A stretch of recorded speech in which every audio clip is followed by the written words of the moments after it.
নমস্কার, আমি আরজি। আর আজ 2023 বছরের শেষ দিন। আশা করি এবছর আপনাদের প্রত্যেকের ভালো কেটেছে, বেশ আনন্দে কেটেছে, এবং আসছে বছর অর্থাৎ 2024ও সকলের ভালো কাটুক, এটাই আশা করি। প্রত্যেকে ভালো থাকুন, সুস্থ থাকুন, আর শুনতে থাকুন আমাদের সঙ্গে আরজি রেডিও স্টেশন।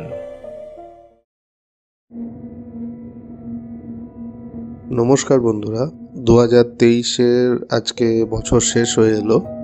এই সময়, এই শীতকালে আপনাদেরকে দুটো আমি ঘটনা শোনাবো।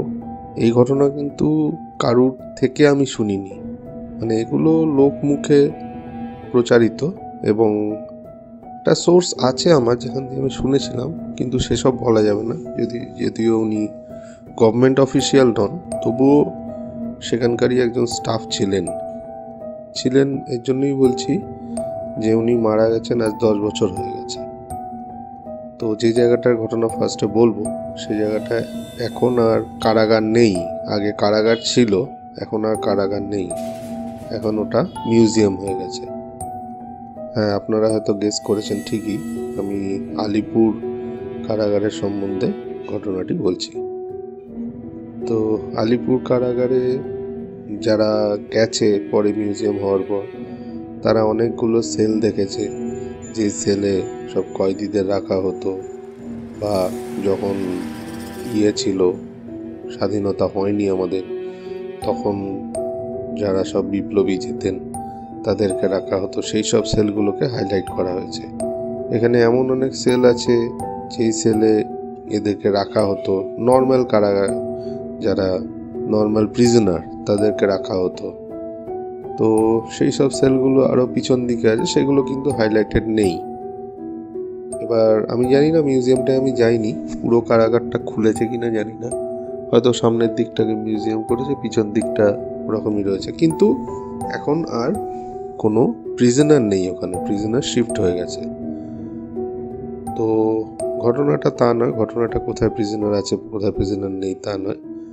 কারাগারের পুরো ব্যাপারটা যারা দেখেছেন, তারা সামনের দিকে যে ফাঁসি কাঠ, যেখানে ফাঁসি দেওয়া হতো, তার পাশে একটা পোস্টমর্টম রুম আছে, সেটা খেয়াল করেছেন কিনা জানি না, সেই রুমেরই ঘটনা।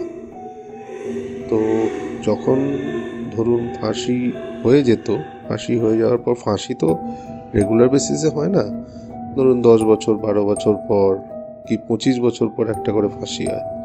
ফাঁসির আসামি সহজে ফাঁসি দেওয়া হয় না, এবং ফাঁসি অনেক দেশে ইলিগাল, আমাদের দেশে এখনো দেওয়া হয়। তো যাই হোক, ফাঁসি লাস্ট ওখানে ফাঁসি হয়েছিল রেপের আসামি। তো যাই হোক, এবার ফাঁসির পাশে যে পোস্টমর্টম রুম, সেখানে কিন্তু অনেক রকম এরকম অ্যাক্টিভিটি খেয়াল করা গেছে, এবং যারা কারারক্ষী তাদেরই মধ্যে একজন, আমি নাম বলতে পারবো না বা তার স্ট্যাটাসও বলতে পারবো না, তো সে আমাকে ঘটনাটি বলেছিল তার মৃত্যুর অনেকদিন আগে। ঘটনাটি আমার আজও মনে আছে। তো তারা যখন গার্ড দিত, ওখানে ওপরে কিছু জায়গা আছে, ওয়াচ টাওয়ার টাইপের, সেখানে তাদের বসতে হতো, এবং তারা আশেপাশেও ঘোরাঘুরি করতো। কিন্তু ওই জায়গাটিতে রাত্রিবেলা কেউ আসতো না, তারা আসতো না আর কি। ওই জায়গার আশেপাশে সেরকম কোনো প্রিজনারও নেই, ওই জায়গাটা পুরো আলাদা করা, এবং ব্রিটিশ আমল থেকেই ওই জায়গাটা আলাদা, ওই জায়গাটাই পুরো আলাদা করা আছে। তার কারণ ওখানে তো ফাঁসি দেওয়া হয়, ওখানে সবাই অ্যালাউ করে না, সবার অ্যালাউড নেই আর কি। তো ওই জায়গাটিতে মাঝে মাঝে আর্তনাদের আওয়াজ আসতো, হাহাকার আওয়াজ আসতো, এবং সেই ব্রিটিশ আমলে সেই চিৎকার চেঁচামেচি, যেভাবে ধরুন ফাঁসি দেওয়া হয়েছে, ফাঁসি দেওয়ার সময় যে প্রিজনাররা চিৎকার করে বা করে, যাকে ফাঁসি দেওয়া হচ্ছে তার তো একটা মনের ভয় আছে, তার মুখে মাস্ক পরিয়ে দেওয়া হয়, তবুও তার মনের একটা ভয় আছে, সেই ভয়ে সে চিৎকার করে।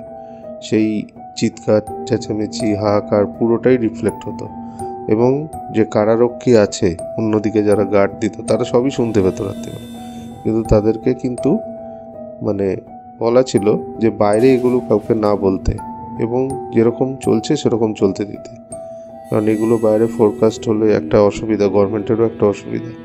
তৎকালীন বাম সরকার ছিল, তো বাম সরকারের অসুবিধা আছে নিশ্চয়ই, তো তার জন্যই এগুলো কিন্তু মানে কাট করে রাখা হতো। আর এখন আজকের দিনে তো মিউজিয়াম হয়ে গেছে, এখন রাত্রিবেলা ওখানে আর পাহারাদারের দরকার নেই। তো কিন্তু কিছু কিছু স্টাফ ভেতরে থাকে, তারা কি মানে করে আমি জানি না, তাদের কি অভিজ্ঞতা সেটা আমি জানি না। কিন্তু আমার যে সোর্স ছিল সেখানে, যে বলেছিল আমাকে, সে কিন্তু আজ থেকে 10 বছর আগে 2012-তে মারা যায় এবং রিটায়ার্ড অবস্থায়। তো এটাই হচ্ছে ঘটনা। ওখানে কিন্তু হাহাকার বা এ ধরনের আওয়াজ হয়তো আজও হয়, কিন্তু মানে জিনিসটা কিন্তু বাইরে রিফ্লেক্ট হয় না। তো এটাই একটা শর্ট স্টোরি ছিল ওই কারাগারের সম্বন্ধে। তো আশা করছি আপনাদের শর্ট স্টোরিটা ভালো লাগবে এবং আপনারা একটু চ্যানেলটিকে সাবস্ক্রাইব করবেন ও শেয়ার করবেন। নমস্কার।